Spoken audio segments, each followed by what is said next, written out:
Like going right off the hop. I am in the back of my car because it's very early in my house. One of my Where, children. where do you live, Mia? I'm in Victoria, BC, on the west coast of Canada. Oh, you are early. Yeah, 6 a.m. Where are you? In my daughter's closet. Ah, yes! That's amazing. And what, are you on your phone then or on your computer? No, I'm on my computer. She had surgery last Friday and we were here for Christmas. My husband and I were here for Christmas. My daughter had flown in from Scotland and she has a one bedroom apartment and we're like, we love each other. We'll make it work. Okay. Oh, that's awesome. Okay. So you're working remotely and where are you then? Kansas City area. Okay. Right in the middle of the country. Cool. Well, this is great. I'm glad that I'm in here. I am too. I'll use the video part. It's just nice for us to see each other. And I mean, if we do something with it, we do something with it. But I love your enthusiasm, Mia. Everything you've said, I'm like, I like this woman. Great. Thanks. Well, right back at you. Yeah. It's so exciting. Like, I mean, I've had this thing brewing for some time. And was just like, okay, dude, just get out there and put something. And that one post is like just wildfire, right? It's just blowing up. And it's so wonderful to find different people who are so willing and wanting to have conversations. And I'm so obsessed with the startup stage, being in that stage myself and having worked with businesses at various stages. This is like the most fun one to me. It's like encouraging the toddler to do all the things the first time, right? Like, I keep saying delicious. I just find it so delicious. So Mia, what is your business? What is your new business? Obviously, this is just a piece of it, right? Well, this is like, I mean, obviously podcast storytelling can be used for marketing. And what I want to do is collaborate and collect information and stories and then share them and leverage each other to get ourselves out into the world more. But my business itself, for quite a few years, I've been working as more or less a virtual assistant. Okay. And or like an executive assistant. So really being right hand to any business owner, usually female. And then I certified as an online business manager as a strong Capricorn, always in the organizing, in the data keeping, in the project management, team leader type stuff, like, you know, hindsight at age 40, looking back even to where I was at 15, it's so obvious. And so now in this online business manager role, offering a service to support business owners with systems and structure and planning and business decision making, right? So solopreneurs being quite lonely or feeling isolated or weighed down by responsibility, and hitting limits or not knowing what next moves to do because they're just so scattered in the busyness of the business. Yeah. Totally get that. And, you know, I don't know whether it was on your information or somebody else, but I just heard the word solopreneur for the first time the other day. I'm like, wait a minute. And I Googled it and I'm like, wait, I've been calling myself an entrepreneur and I'm really not an entrepreneur. I'm a solopreneur, because it's not like, I think an entrepreneur as, you know, lots of ideas and going out there and doing a little of this and a little of that. And that I have lots of ideas within my topic, right? I have lots of things that I want to do, but it's not like I want to try all these wonderful and various things. I just want to do damn well at what I'm doing and all the pieces that I can. So what I love about that is now I see solopreneur in even yet another new meaning, whereas I always took it to be like a one-person show. But the way that you've just described that, it's even more focused on your area of passion or expertise, like your own desire. So you're a solopreneur as being on your own, and then a solopreneur as having that one core business drive. Mm-hmm. Yeah. Yeah. Cool. Well, yeah, we're out there. We're women. We're amazing. And so now tell me about you, Leslie. Tell me about, like, say, the last 5 years of life that have led you to here. And are you still working full time, or are you, getting this business launched off the ground? What's the background? What's the bio? All right, I'll give you 10 seconds of prior to 10 years. I worked 18 years in the insurance business for a large corporation and realized there had to be more to life than that. Went back to school, got my master's in social welfare, started working, focused on gerontology, started working in senior living, did that for 12 years with one corporate company. And yeah, I'm kind of a dedicated person. But in my last role, I had reached a divisional level where I managed like 45 different memory care communities. I didn't manage everything they did, but I managed their memory care training and coaching. And, when they ran into challenges, trying to help them problem solve through that and talk through that and gain knowledge and understand. So the last job was awesome. It was like my dream job, but I was traveling all the time. And how long has it been? I was 54 and I started having friends from college and high school die. Yeah. Let's be honest, we're hitting that stage where the next chapter of life starts shifting on what we do. And I loved my work and it was fabulous, but I kind of needed to get back to spending time with my husband and my family and friends. And we had recently moved to Las Vegas, Nevada. And when you're traveling on the road all the time, you can't make friends in your new town. I had no connections hardly at all. And I quit. Wow. And when I left, and that was at the very beginning of the pandemic. So yeah, I didn't get to know anybody. It didn't work. So spaces open up for life, and then COVID comes in and says, no, not quite, Leslie. Gonna do something else. Like for everybody, COVID had different plans for us all. Yeah. And so during that first year of kind of self-reflection and just getting to know myself, know my husband, my house, and all this, I really thought about what do I want to do? I mean, I thought I wanted to be a consultant, but what does that mean? And I had my realization when I realized, okay, what was it that I wasn't doing or was doing in my old job that I loved so much? Well, I loved the coaching, I loved the training, and the program that we had in that company was amazing. But I would go in and train these new leaders for 2 days, and it was just invigorating. We were exhausted and they left feeling really pumped up, but then they had to go back to their communities and make things happen. And then they'd get back and they had all the pressures of running a company, having the broken pipe of the day, having the upset family, the state surveyors come in and all this. And then they would lose sight of where that passion was for those 2 days. Right. And I thought to myself, why don't they need tools to take back with them to keep that energy going within themselves, as well as keep that energy going with their staff? How do we help make an impact to the culture of the whole community so that that wonderfulness that we were teaching gets carried on and can last beyond maybe that executive director leaves and goes someplace else in 6 months, right?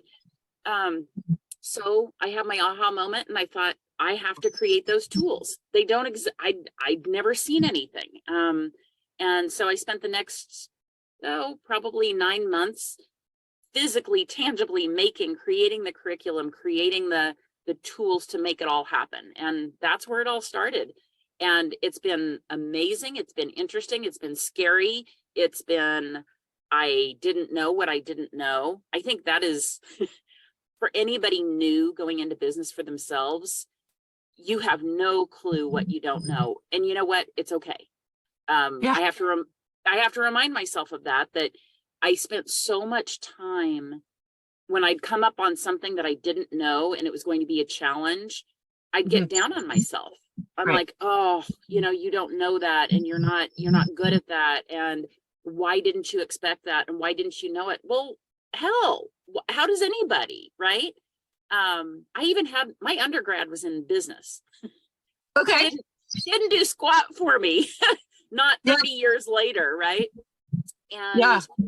And I think especially in this day and age of social media, different kind of marketing, it's so different than what I studied 30 years ago. And you have to be willing to say, instead of I didn't know that, shame on me, why don't I know that, and why am I not better at it? It's like, oh, I just added a new tool to my toolbox, don't know how to use that tool. But just like when you go to the hardware store and you purchase a new tool and you're all excited when you get back home, you got to read the manual, you got to test it out, you got to practice with it. So that's been, it's peaks and valleys on the confidence level. Absolutely. So you took a leap of faith on yourself. Mhm. You are, what you're speaking to now resonates with me as the mindset work and the grace and gentleness that we should have with ourselves, that if your friend was telling you about this, that you would encourage and applaud and Right. celebrate with them. And yet, we fail to do that with ourselves, or we forget, we pressurize ourselves. So you're talking about this opening and expanding and being curious, and looking at it as learning rather than feeding into the constriction of, oh, I don't know, maybe I'm not cut out for this, maybe this isn't for me, and I just an idea, and who do I think I am, and sinking back down.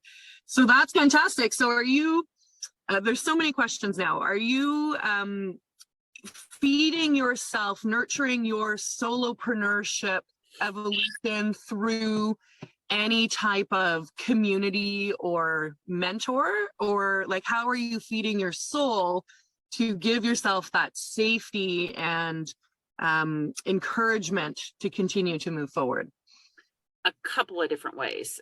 Because I work in my house all by myself, all my new friends are like you're on a screen. I was fortunate to, one of the certifications that I received early on, because I couldn't just put on my business card that I worked for this last company, right? And have that mean anything. I needed to, even though it was amazing training that I got from them and knowledge, I needed, number one, I needed to grow a little bit more in my own expertise. I hate that word. I consider myself a specialist, right? Okay. But so I went to a company called Positive Approach to Care. Teepa Snow, if anybody knows about dementia care and training, she's a phenomenal coach. So I got her certification, but there are a lot of people within her certification who are solopreneurs, and they don't actually work in long-term care or in assisted living or memory cares. And they were all like, okay, this is a great certification to have, but now what do we do with it? And we need other people like ourselves. And that group found each other. We call ourselves Solitary Birds. And there are about 100 in the group, but probably about a dozen that we get together every single Monday. So every Monday we have a call. Not everybody gets on it every week, but we always have that Monday call to find out, where are you, what's going well, what are you doing, what are your new wins, what are your new frustrations. And then after we did that for a while, I realized, okay, and we focused more kind of on the senior living and dementia piece of it. But I'm like, we got business stuff to figure out, guys. I mean, that's where I need it. So I started within the group, I started a once a month business issues call. So on that call, we would take a topic and say, all right, how is everybody, let's talk social media this month. And we would talk about, what are you doing? How are you making it work? We would bring in some guest speakers sometimes. to be able to help us drive that. Or maybe one month I had a lawyer come on and help us look at some of the basic stuff that you need to do as a small business. So that's been a huge driver for me. That group has really kept me kind of focused and driven, and literally made good friends that I've seen some of them physically. Stacy's a good friend of mine now in Atlanta, and we've seen each other twice, and planning trips to see each other, kind of thing. I also, LinkedIn has been huge for me. When I worked for my old company, I didn't have a LinkedIn page because I'm like, oh, I'm going to work here until I retire. I don't need a LinkedIn page. And then I quit, and I'm like, uh-oh, kind of missed that boat. So got on there, felt like I had no clue how it worked, what to do. But I've made some great connections on there, and I'm not a shy person by any means. So when I see somebody, like if I saw Mia on there and I'm like, ooh, that she puts out some good content, I really like that, I just reach out and say, hey, Mia, you want to have a cup of coffee over Zoom together? And have made some beautiful contacts that way. As a matter of fact, within that group, now I've started a new monthly call with solopreneurs from LinkedIn, and I get a different kind of support from them than I do Solitary Birds, but they're all good. People come at things from a different way. And then one last thing, I was able to get connected with a big company that coaches. I got invited to a seminar. It's called Power Team, and it was a whole different level of rah encouragement, think bigger. So I've embraced that, because I have to think of myself, not just, this isn't a hobby, this is a business, and I'm not making money yet. But I have to build all those pieces. And I think going to that other conference allowed me to view myself and see what me being a true company and me being on a higher level might look like. So each one of them has encouraged me in different ways. Mm-hmm. Well, that's, it's so important to have people around you who can relate and that you can connect with and co-create, share, cry, all of the things that husband or daughter or, casual friend from 30 years may not quite be able to relate to. And for me, I also find like it's nice to have some validation that we're all, trucking along, and we're crazy, but wonderfully so. That we're not just this one isolated person who's trying to do something. Like, it's very real. And it's very encouraging to have that community around you. And what I love about what you just said too is, yes, it's not a hobby, it's a business. And I think in the solopreneur, we can get so caught up in ourselves that we forget about the bigger picture and what are we doing it all for? Like, progression of your life story has led you to seek for more, in the sense of expanding your soul, right? Expanding what's inside, letting that heart out to find true meaning that isn't just for you, meaning that will have impact in those who receive from it and contribute to your ability to deliver it. And that is a wonderful thing, but that type of itch, I believe, can be delivered in many different ways, whether it's raising children or volunteering, or, for some, it could be gardening. When you put it in the context of a business, we're here to make money in order to achieve things that are greater than us, to leverage the connections that we can make through the business idea. And so, one of my big passions is setting up a business in order to be its own entity. And then the solopreneur can get served by that business and serve from their zone of genius and creativity outward. But if you were to sell what are you selling? What are you selling? Like the business itself, less so the service. What is the package? So like Mhm. we empty out our shit and out we go, and it's there.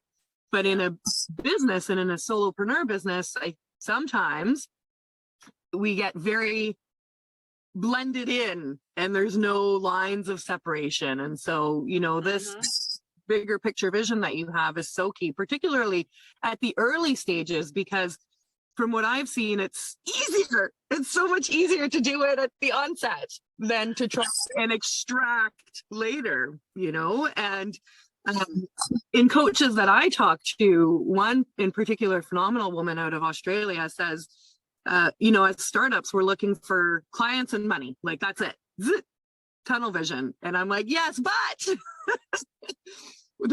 there's more to it than just that.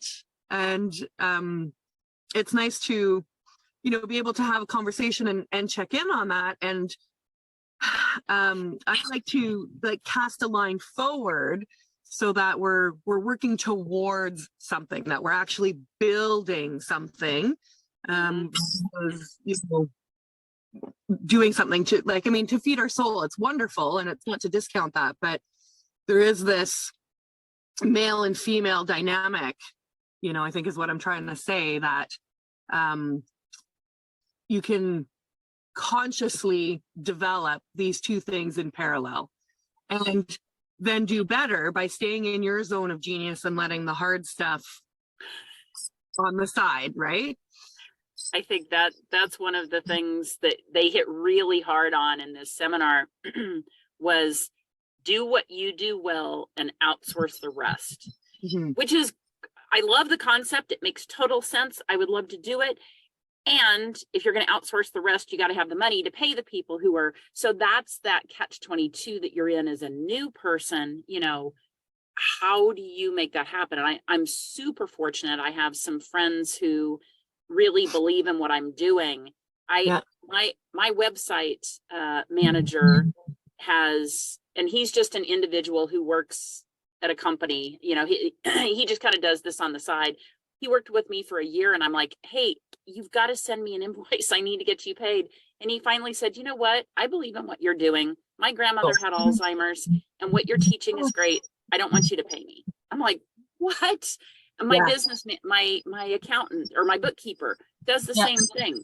She's like, Leslie, once you make money, you can pay me. But right now, no. So I have these amazing supportive people who are helping me build it. But you can only do so much of that, right? You made me think of something. We may have to, when you edit this, you may have to cut this out because I'm like, wait, what was I thinking? You made me think of, one of the other concepts that got brought up in this was, looking in the future, and saying, where do you see your company 5 years from now? What are you going to do with it? Are you going to grow it into a bigger company, or are you going to get it all set and sell it to somebody? And I'm like, wait a minute. Yeah, it was like, I had never even thought about that. And I had to really analyze how much am I, because I'm that licensed social worker, and I do come about this on how you teach, not just what you teach, but how you teach it, how you coach, how you encourage. And I'm like, yeah, but my program is myself. It's not just what I teach. I'm like, Leslie, don't just stop yourself there. Think about how can you make this program something that maybe in 5 years, if you have enough of the product out there and enough of that coaching, you can bring other specialists in to be a part of that bigger team. And you don't want the program to rely just on me. I want the program to be able to stand on its own. So it made me start thinking even differently on that. Not that I want to give away my baby. This has been, that's really hard. But I also understand that is a possibility. And, I'm 57, so I don't want to be doing this forever. I might want to shift. I know myself, about every 6 years, I come up with, I want to have some new passion. And so that's just it, your baby. And we get so emotionally attached and perhaps identify ourselves with what we're doing. And this separation of this is a business and I have a passion and a gift for the service within the business, but I am not the business. And I am still whole and worthy and soulful and expansive with or without the success or failure of this creation.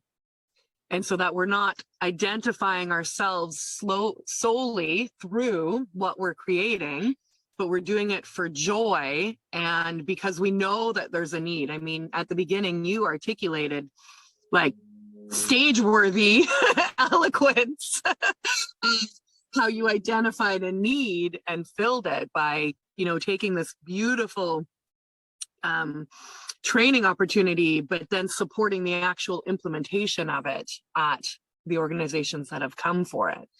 And so now in your role, what you're doing, building something, you know, what is, after having gone to that conference, what are you thinking differently about your business, and what does 5 years from now, potentially no limits, all possibilities, you know, look like? One of two directions, which is maybe I need to, not that I'm planning on it, but I need to be open to the concept of what would that look like if I were to sell it to a bigger company that kind of knows what they're doing from an educational programming packaging standpoint.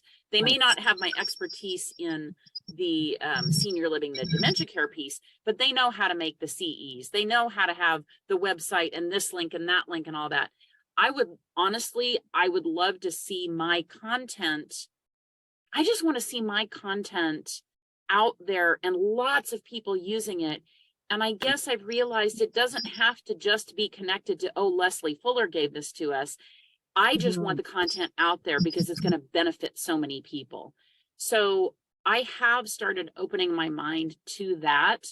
Or I could go down the path of I'm the director of this program that has staff, but then having staff just scares the crap out of me because it's like, wait a minute, you open that Pandora's box of you have to do things like payroll and HR and grievances and vacation and all of that. I'm like, I don't want to do all that. Well, okay, find a manager who can take care of that stuff, you know? Or build the company the way you want to, because that's like a bit of a corporate model. And in the online world, like you can do whatever the hell you want. It's free for all. And that's a beautiful thing. It can be a bit overwhelming. But what I'm having fun with is like just now doing things that just feel easy and like make sense, not completely off the wall, but leaning in and just, you know, doing things that, like I said, are just easy and fun and the way that I want to do them, because I've been a corporate girl my whole life. And I'll say, like, you know, my mom was go to school, get a good job, do the book of life. And I appreciate that.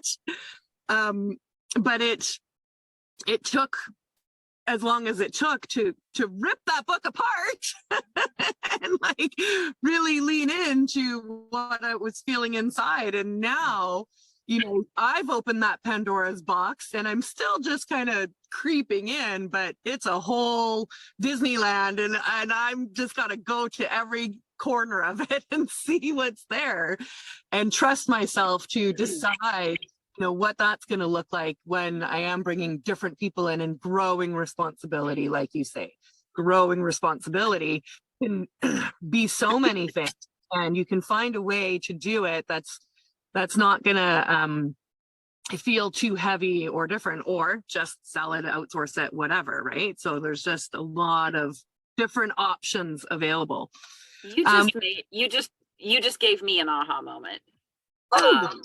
Because where I'm sometimes my own worst enemy is that because I worked corporate for so long, and I was a good corporate person. Trust me, I have always kind of touted myself as being the rule follower. Now, if they're bad rules, you know, then I will question them. But I'm like, okay, these processes were put in place for a reason. Processes are helped to build efficiencies and all this. So I get kind of tied up sometimes in the structure that I set up for myself. It's like, oh, I didn't update that spreadsheet. Oh, I haven't gotten through every one of my emails. Oh, did I respond appropriately? And I have this kind of weight of having to do everything right all the time and all the pieces that it kind of smothers me in that I'm not doing the creativeness that I need to do to really grow the company. And so, you know, trying to find that balance and trying to get myself to not do that as much. But when I fail to do that, and then my spreadsheet isn't caught up, and that is my guide that tells, it's like, I kind of look at my spreadsheets. I'm a huge spreadsheet gal. Yeah, I look good. at my spreadsheets as my own personal assistant, right? They keep me, yeah, they kind of keep me on track. So yeah, having to find that balance between those two has been a challenge. But again, I need to not get down on myself for that. That's natural, right? Of course. Thanks for being my counselor here, Mia. It's a gift. So that was a gift to me. Like people just open up to me. It's just such a beautiful thing. And I love that, you know, that ability to connect and dive in to the heart and pull something out, pull out some light, I've been saying. It's gorgeous. So, I mean, you're killing it. And I'm really curious as to how you've managed to navigate from being a corporate employee and having had access to the different businesses who were seeking those services, Yeah. to like maintaining integrity in finding new clients and differentiating, you know, what was to what is now with what you're doing. That is the hard part. And part of it is that I am not naturally a marketer. I used to tell my marketing departments in my roles, I'm like, look, you make the promises, I keep the promises. And it was really easy because I didn't have to worry about that. And now I do. I met a person who has helped get me on track from a marketing standpoint. I mean, we still have a long way to go because she has great ideas and she's done some great stuff for me, but I don't think like she does. So it's like trying to get on her train, and she's kind of holding my hand as I go along. She's done marketing within senior living for years. So, and I found her on LinkedIn, you know, it was just a, hey, let's have a cup of coffee kind of thing. So she's helped me grow my brand. Like what you're looking at here, she designed this for me. She got all my, you know, so that I have a consistent look in my branding. And I do some of my own. I also have a networking group within the Las Vegas area. So I'm getting my name out within that, doing some volunteer stuff. I paired up with a brand new memory care community in Las Vegas, where basically they're promoting my work and I'm promoting their work. Okay. So really learning how to lean into that partnership with other people, but that's at a very small level. You know, that's one-on-one. If I'm going to reach that level of having a national product that I have people all over the country, I haven't wrapped my mind around what that's going to take, how that's going to look. I've told myself January is going to be all about kind of growing that marketing knowledge for myself and really setting up a plan with my marketing expert. Okay.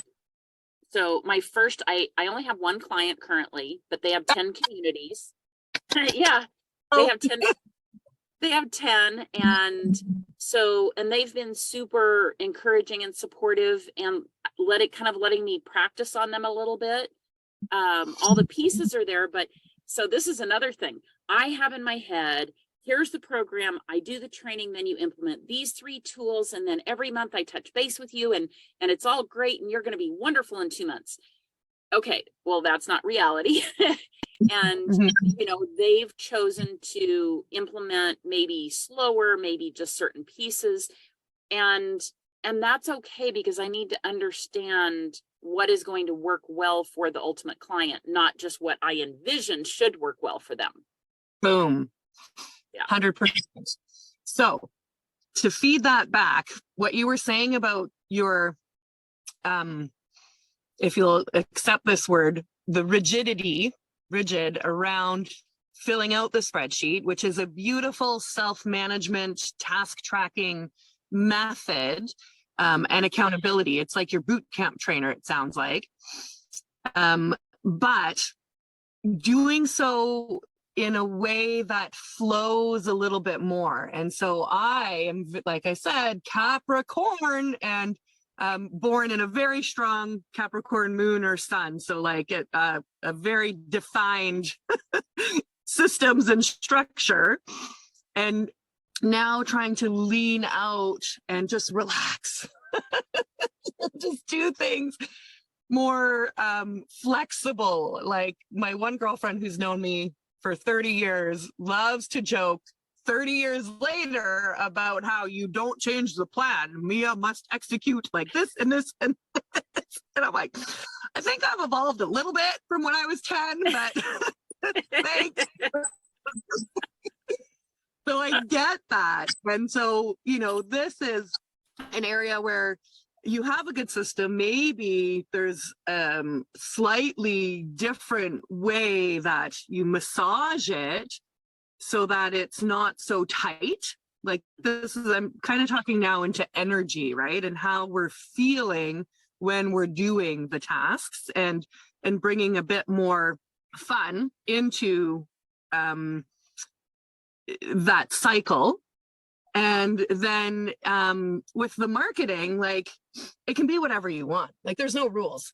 After everything I've learned after my years online, and now delving into my own marketing and blowing things up in whatever way, it's what would be the most ideal way for you. And now you're seeking, I'm imagining, more corporate-ish, like, you know, home cares and facility. Right. So there's an expectation probably of them, but what you bring is so unique that you can decide how to package that best, that might, you know, kind of wake them up a little bit from what they thought they were looking for in marketing as well.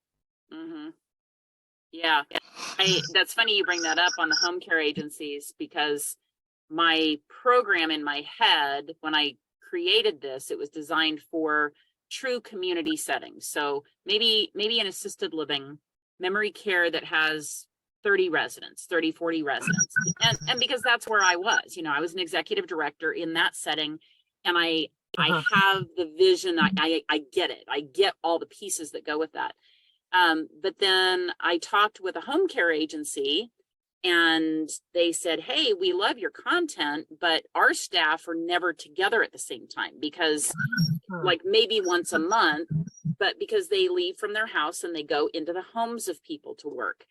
And I'm like, wow, okay, my program's not designed for that. What can I do? So I made an app. So I took my content and I put it on an app. Now, how do I get that app out to everybody?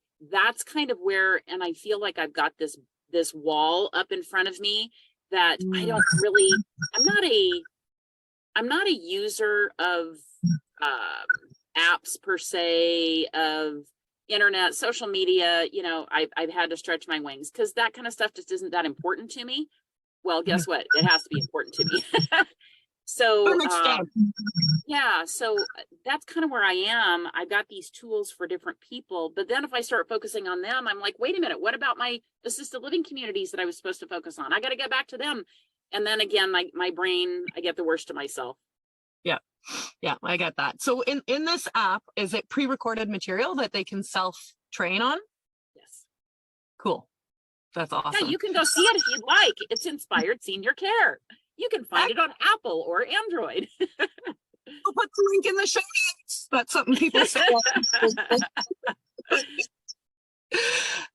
That's fantastic. Like, that's a huge accomplishment. So now you have all of this great product. You've done so much of the like offer creation, which is because now you can start to focus on the sales and yes, the marketing. And like Leslie, I hated marketing. I think I just started to relax on it like mid 2022 because I practiced thinking about it in a new way that wasn't as constricting. Mhm. And like for me, my services is kind of coaching and support and loving on the business owner and helping her glue all these scattered pieces together. So it's a lot of me showing up and being me online, but I don't see that being super different for you because you have developed modules, training programs out of your knowledge, and now you can be that spokesperson. And maybe it's like hosting info seminars and inviting 20 different facilities to come down and meet you for an hour, or offering to go to them for like a power hour workshop lunch session, with their decision makers. So there's lots of different ways that you can get out there and have fun with it, because you have this beautiful energy, and like even your logo is like a sunburst, but it also feels like it represents the individual people that are receiving the service, right? So I see. Ooh, I like that. Ooh, I never thought about that. I love that. Yeah, like I feel like it's like the people, like they're, and they're sunbursty, and so, and you're bringing that. So I mean, there's a lot of different things that, like corporate gives us a lot of experience, and just as we're talking, these ideas are popping. So I mean, if any of them land, run with them. And I feel like you're closer every day, and you're totally on track. Like you're managing your systems, you've got product, you've got your niche down, you've got support team around you. This is a good example to people who are listening that we don't have to get stuck in this idea that we have to pay somebody for them to be on our team. And one of the things I've learned is team even includes like immediate family. So part of my team is my parents who help watch my children. Right. So that I can go and do stuff without them nattering at me. So I think you'd love this. My bookkeeper, Susie. Hello, Susie, if you're listening. She's just amazing and so supportive. And she has been, she was an executive, more than assistant, like driver of this organization for a long time. And then decided to become a minister. And so she's run her own churches, and now she's doing other stuff too. And so she's very focused. I don't know whether she's a Capricorn or not, but she's very, very focused, where I tend to be kind of like what my logo looks like there. I'm just kind of all over the place. And so when we were discussing what her title was going to be, because she reins me in sometimes, and she is the director of focus. Oh my God, that's gorgeous. You know what? I'm gonna rebrand as that, because like I worked with a woman, and she was it was her birthday. She was introducing me to her gaggle of friends and singing my praises. And I just described it as I'm her dude focus. We found the yin and the yang balance to stay grounded. Yeah. And like glued is my word of the month so far, staying glued together, because it is easy to go down all these rabbit holes if we're left to our own devices, isn't it? Yeah, I miss coworkers. I miss because I always worked really well with my coworkers, and there was that synergy that you got. My husband's my business manager. He's an engineer, very, systems analytics. His spreadsheet of all my pricing is crazy amazing. But I don't pull him in too often because he has his own work. He's got his own job that he's very, he does an amazing job with that. But when we do get together and we sit and we talk business and we talk about this and that, I get so freaking energized. So having those people, I think, like you said, it doesn't have to be somebody you pay, but somebody that is willing that supports you in what you're doing. They believe in what you're doing. And to be able to say, can you just sit and brainstorm with me right now? Is just huge. And being willing, like with Susie, me being willing to say, I don't have my act together in this area. You know, I am all over the place, being willing to admit that and say, help me. And she's like, all right, you got some good ideas, but let's help you hone it in. Yeah. Fantastic. Well, Leslie, you're doing a fabulous job. Like, listen to all these incredible things that you've listed off in this, 45-ish minute conversation. It's amazing. Thank you. You know what, Mia? So when you get this published, I'm gonna put it, see, okay, so here's just another thing. I'm like, okay, you're my third podcast I've done. And I'm like, wait, Super. I have to have a library. Where do I put that library of these podcasts so I can go back and I can pull it? And I get all wrapped up in that because I need to have it at my fingertips in case I need to say, hey, I've got a podcast. You want to hear it? Sure. I need to be able to just grab that, So what is my YouTube of podcasts? Do you know? Like YouTube has my videos on it. Okay. That's a question that I would have for podcasters is if I want to have like a library of where I have been, where do you store that? Is there a YouTube of podcasts, so to speak, where you keep your own stuff? Well, what I do is I keep it in a folder in my Google Drive. Okay. I can do that. So then it's just all there. And I haven't thought about where to store them online. I guess podcasters keep them on Google Podcasts, Spotify, those libraries, but you don't want to store your only copy on there because then they'll have copyrights to it. You want to keep it where you can own it. So you get to decide. My intention with this interview and the others is to have a landing page that's attached to my website. Mm-hmm. Then I'll have feature photo, links to the business owner's website and a short bio, and then the file. Yeah. And just libraries that way. I make things too hard sometimes. As I said, I'm my own worst enemy. It's like not rocket science, Leslie. It feels good. A folder on your desktop, and then they're all right there. In Google Drive, you can share link. I mean, I have to say, one of the greatest tools that Adrienne put together for me, my marketing person, was she has one document, and she owns it. We use Google, Google Share, and she's got one document, and every single thing that we've worked on together, she just has the link to whatever that document is right there. So I don't necessarily know exactly where it's stored, but I've realized I don't have to know exactly how I have access to it at any time and I can make copies anytime, but just this one, it's like a table of contents that the whole thing is linked to where everything is housed. Okay. Super. That's good. Categorizing, record keeping. It's important because you said, how do I find my podcast? This is, part of the one more decision that you have to make and decision fatigue that comes at the end of the day. And you only have whether we're Energizer bunnies or not, you don't want to use up the whole battery every day.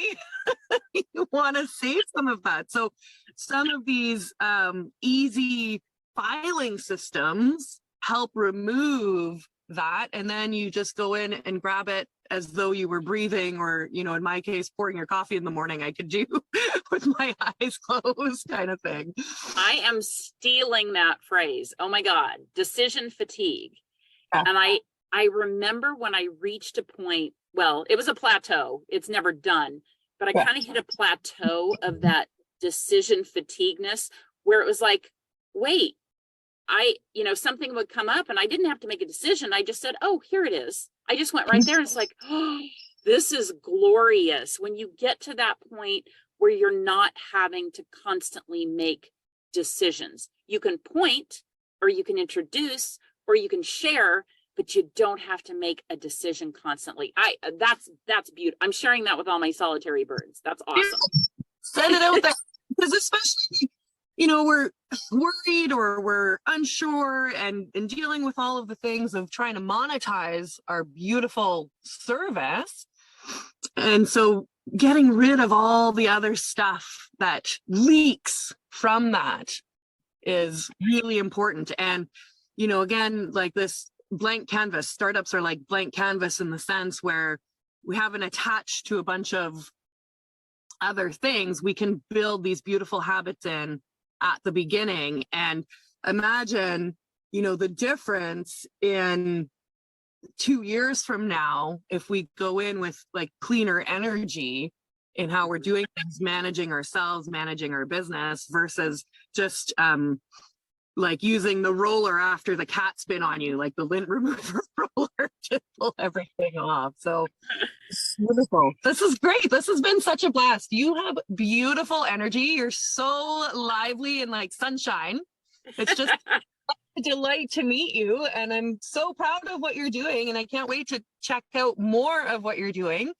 Part of what I want to do with this is like, I want to, like I said, pull back the curtain, and then because I'm so obsessed with planning ahead, I'd love to meet again in like a year and see where things are at then. So awesome. No, that would be amazing. I would love that, Mia. And I will tell you right now that I'm going to be an avid listener, because just what you have energy too, and you have, I just thoroughly enjoyed this, and I've gotten a lot out of this. And I think the synergy here has been amazing. Yeah. And I want to hear how you do that with other people and with their visions as well too. So looking forward to hearing more of yours. Awesome. Well, thanks for being my first. It was a Yes! delight. You are just lovely, and I'm going to put you in my new online screen friend book. Awesome. And when I have this ready, I'll send you a copy, and we'll get it up on a landing page, and you can start telling the world. I would love that. I will proudly advertise you, Mia. Thank you, Leslie, and likewise. You bet. Okay. Have a great rest of your day. All right. You too. Take care. You too. Bye-bye. Bye.